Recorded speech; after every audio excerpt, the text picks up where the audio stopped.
کیا آپ نے کبھی سوچا ہے کہ اگر دنیا کی تاریخ سے ایک ایسا انسان کا وجود ہی مٹا دیا جائے تو کیا ہوگا؟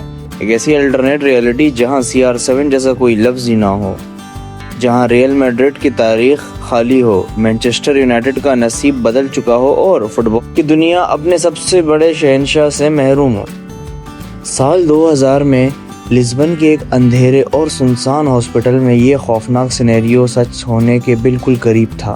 دنیا کے کروڑوں فینس کرسٹیانو رونالڈو کوئی گلوبل آئیکن نہیں تھا، وہ صرف ایک فائل کا نمبر تھا، ایک ایسا بچہ جسے ایک ایسی چھپی ہوئی میڈیکل مسٹری نے گھیرا ہوا تھا جو ایک جسم کو اندر ہی اندر ختم کر رہی تھی۔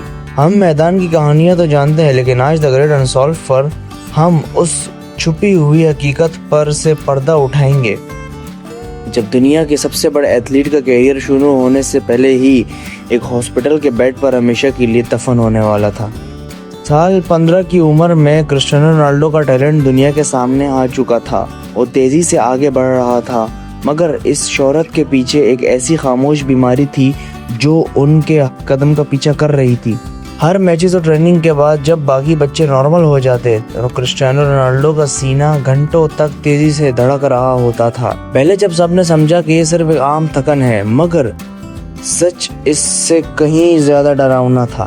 رونالڈو نے نوٹس کیا جب وہ رات کو اپنے کمرے میں بالکل اکیلا خاموشی سے بیٹھا ہوتا، تب بھی بنا کسی وجہ سے اس کا دل ڈراؤنے خواب کی طرح تیزی سے بھاگنے لگتا۔ میڈیکل ریکارڈز میں اس مسٹیریس کنڈیشن کو ٹیکی کارڈیا کہتے ہیں۔ آسان الفاظ میں ان کے دل کی الیکٹرک وائرنگ مس فائر کر رہی تھیں۔ بنا کسی فزیکل ایکٹیویٹی کے بیٹھے بیٹھے ان کی heart rate 150 beats per minute سے اوپر نکل جاتی ہے۔ اگر یہ دھڑکن تھوڑی دیر مزید نہ رکتی تو ان کا دل ہمیشہ کے لیے کام کرنا چھوڑ سکتا تھا۔ ان کے خوابوں کی موت ان کے اپنے ہی سینے کے اندر پل رہی تھی۔ جب سپورٹنگ CP کے ڈاکٹرز نے اس انویسٹیگیشن کی رپورٹس دیکھی تو ان کے ہوش اڑ گئے۔ رونالڈو کی ماں ڈولورس اویرو کے سامنے ایک ایسا فیصلہ تھا جو کسی بھی ماں کے لیے ایک نائٹ میئر سے کم نہیں تھا۔ بعد میں انہوں نے انٹرویو میں بتایا، ہمیں ڈر تھا اسے فٹ بال ہمیشہ کے لیے چھوڑنا پڑے گا۔ اس وقت لگ رہا تھا نصیب ختم ہو چکا ہے۔ سوچے ذرا، رونالڈو نے صرف 12 سال کی عمر میں اپنا گھر، اپنا شہر سب چھوڑ دیا تاکہ وہ اس دنیا میں اپنی جگہ بنا سکے۔ ان کے پاس کوئی بیک اپ پلان بھی نہیں تھا۔ اگر ان کا دل ناکام ہو جاتا تو ان کا نصیب ہمیشہ کے لیے ایک اندھیری خاموشی میں کھو جاتا۔ ڈاکٹر نے ایک نہایت ہی خوفناک اور ایک ایکسٹریم آپریشن کا راستہ چنا، کارڈیک ابلیشن ویا لیزر۔ اس پروسیجر میں ایک کیتھیڈر کو رونالڈو کی وینز کے ذریعے سیدھا ان کے دل کے اندر داخل کرنا تھا، پھر ایک ہائی پریسیشن لیزر سے دل کے مائکروسکوپک ٹیشوز کو جلانا تھا جو غلط سگنلز بھیج رہے تھے۔ یہ آپریشن چھری کی دھار پر چلنے جیسا تھا۔ اگر لیزر ذرا سا ادھر ادھر ہوتا تو رونالڈو اس آپریشن تھیٹر سے کبھی اپنے پیروں پر باہر نہیں آ سکتے تھے۔ گھر والے باہر بیٹھے بیٹھے دعائیں کر رہے تھے اور اندر سرجنز دنیا کے سب سے قیمتی دل پر لیزر چلا رہے تھے۔ گھنٹوں کے سسپینس کے بعد آپریشن کامیاب رہا، خوفناک سگنلز ہمیشہ کے لیے مٹا دیے گئے۔ مگر اس میڈیکل مسٹری کا سب سے عجیب حصہ آپریشن کے بعد سٹارٹ ہوتا ہے۔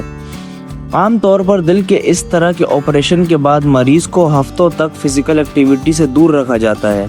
دل کا آپریشن انسان کو ذہنی اور جسمانی طور پر توڑ دیتا ہے، مگر رونالڈو کا دماغ عام انسانوں جیسا نہیں تھا۔ اس بچے کو صبح آپریشن تھیٹرز لے جایا گیا، شام کو ہاسپٹل سے ڈسچارج کیا گیا اور صرف کچھ ہی دنوں بعد وہ دنیا کو حیران کرتے ہوئے دوبارہ ٹریننگ گراؤنڈز پر کھڑا تھا، بوٹس پہنے ہوئے تھے اور بال مانگتے ہوئے۔ ایسے لگا جیسے ڈاکٹرز نے لیزر سے ان کی بیماری نہیں جلائی، بلکہ ان کے اندر اب ایسی آگ لگا دی جو کبھی بجھ نہیں سکتی۔